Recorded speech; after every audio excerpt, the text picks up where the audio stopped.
Welcome to episode 990. Richard Desmond, from drummer to porn magazine to real estate. This is a picture of Richard Desmond and his family.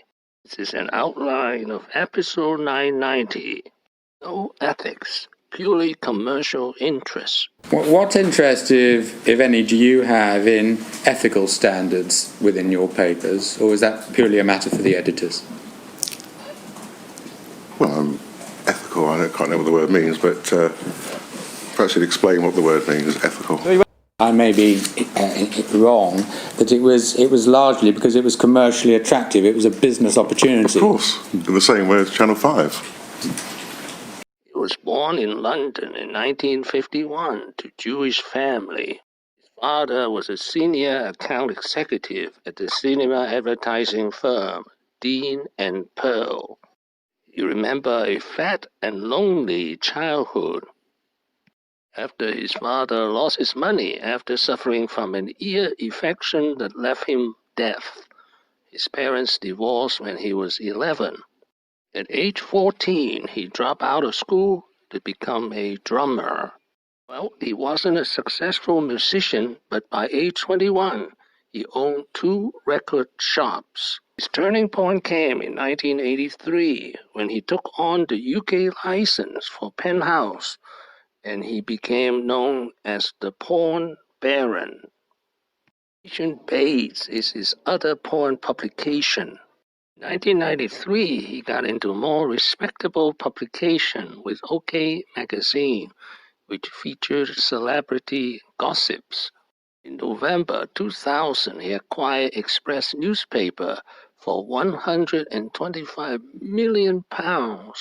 In 2010, he bought UK TV Channel 5 for £103.5 million. By 2010, he is on top of the UK news and media business. Then he divorced his wife of 27 years. In 2012, he married a younger American, Joy Canfield. And together they have a daughter and a son. On right is Robert Desmond, his son from a previous marriage. And in the new digital age, Richard Desmond was quick to sell his media and TV empire for huge profits. Express newspapers were sold to Reach plc for a consideration of £200 million, of which £74 million was invested in the Express newspapers pension scheme until 2027. Northern and Shell owned Britain's Channel 5, before selling it to US broadcaster Viacom for £463 million in May 2014. Now, flush with cash, his next venture is into real estate development in London.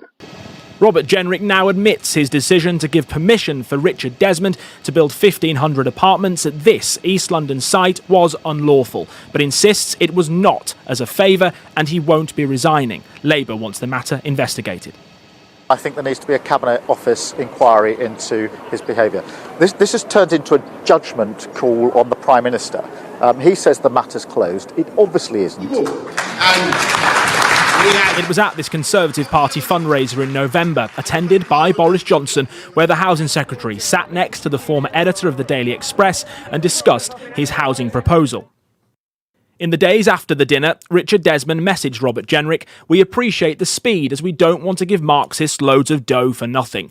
Then in early January, an official in Mr Jenrick's department wrote that the minister was insistent that the decision is issued this week, as the week after, a new community tax would cost Mr Desmond an extra £40 million.